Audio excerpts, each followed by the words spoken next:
जमशेदपुर के तुलसी भवन में समूह जिला हिंदी साहित्य सम्मेलन तुलसी भवन के द्वारा भारतवर्ष के हिंदी साहित्य जगत में अद्भुत कार्यक्रम छंदमाल्य का आयोजन तुलसी भवन के मुख्य सभागार में आने वाले 11 सितंबर 2022 को होना है। कार्यक्रम प्रातः 9 बजे से आरंभ होकर संध्या शाम 7 बजे तक चलेगा।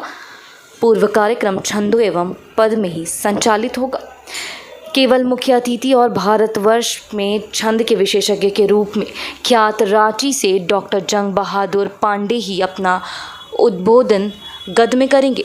इस अवसर पर 11 विद्वान विदुषियों को कार्यक्रम में आप सुन पाएंगे। श्रीमती प्रतिभा प्रसाद कुमकुम, डॉक्टर संध्या सिन्हा छत्तीसगढ़ से, श्री महंत रांची से मनीषा सहाय, श्रीमती निवेदिता श्रीवास्तव, श्रीमती शोभा किरण, श्रीमती आरती श्रीवास्तव घाटशिला से, डॉक्टर रजनी रंजन, किरण कुमार, दीपक वर्मा, हैदराबाद से मंजू भारद्वाज जैसे विद्वानों के द्वारा दोहा, चापाई, कुंडलिया, आलिया, घनाक्षरी छंदों से प्रस्तुति आगामी 11 तारीख को होना है।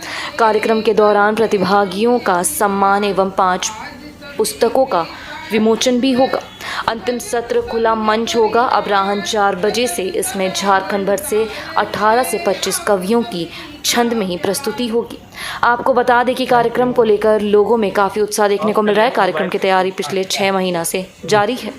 भारतवर्ष में अपने तरह के अनूठे कार्यक्रमों में से एक यह पूरे छंदों पर आधारित, और झारखंड में तो प्रथम बार हो रहा है, सिर्फ विशुद्ध रूप से छंदों पर आधारित कार्यक्रम होगा। यह 11 सितंबर को तुलसी भवन के मुख्य सभागार में प्रातः 9 बजे से सायं 7 बजे तक चलेगा।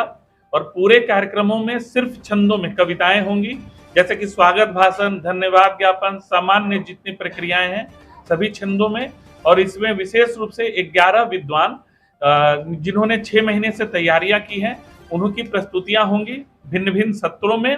और बाद में 4 बजे से खुला सत्र भी रहेगा, जिसमें जमशेदपुर, रांची, झारखंड के अन्य शहरों से भी प्रतिभागी भाग लेंगे, लेकिन वह भी विशुद्ध छंदों में प्रयोग चलेगा।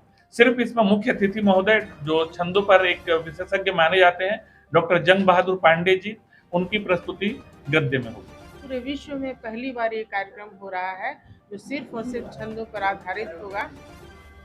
उद्बोधन से लेके, संचालन से लेके, सम्मान सत्र से लेके धन्यवाद ज्ञापन तक हम लोगों ने 5 छंद चुने हैं, जिस पर हम लोगों ने काम किया है, सिखाया है और उसकी प्रस्तुति हो रही है, जिसमें दोहा है, चौपाई है, घनाक्षरी है, आल्हा छंद है और कुंडलियाँ छंद है। अगली प्रस्तुति जब होगी तो हम लोग और दूसरे 5 छंदों पर करेंगे।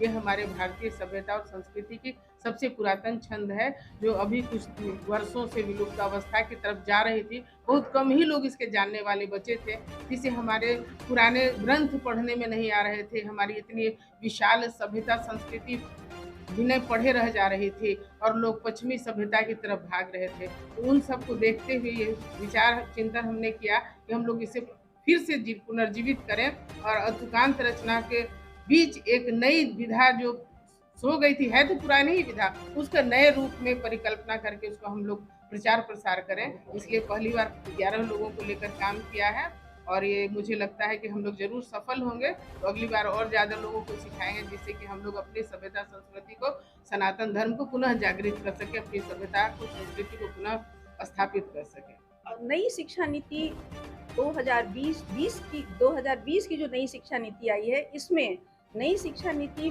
की विशेषता के तौर पर यह आई है कि इसमें भाषा पर बहुत ध्यान दिया गया है।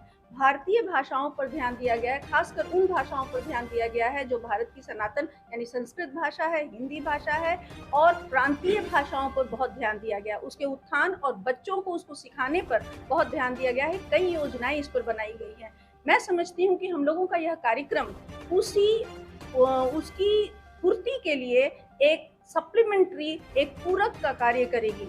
मैं ये कहना चाहूँगी कि यह एक आंदोलन है। ये सिर्फ आज का 11 सितंबर का यह एक कार्यक्रम नहीं है, यह आंदोलन है। भारतीय लेखन, रचना, संस्कृति और सृजन की परंपरा को पुनर्जीवित और आगे बढ़ाने की यह परंपरा है, जो ठीक उसी तरह का यह आंदोलन है जिस तरह की शुरुआत 2020 के शिक्षा नीति में की गई है। 2020 की शिक्षा नीति भाषा के लिए आंदोलनकारी शिक्षा नीति है और मैं कहूँगी कि हमारा ये कार्यक्रम उसी आंदोलन को और मजबूत करने की दिशा में अपना कदम बढ़ा रहा है। ये पहली कड़ी है। हमारे इस कार्यक्रम में आप जो छंदों पर आधारित होगा, इसमें आपको सभी तरह के रस मिलेंगे, जैसे वीर रस, करुण रस, हास्य रस, हर तरह के रस का समावेश है इसमें। मतलब जीवन में जितने तरह के रस हैं सभी का आनंद पब्लिक मतलब जितने भी जनमानस है उठा पाएंगे और सब मतलब जुड़ सकते हैं। ये हमारे अलग अलग तरह के भाव इसमें इनमें पिरोए गए हैं, इन पे मेहनत की गई है।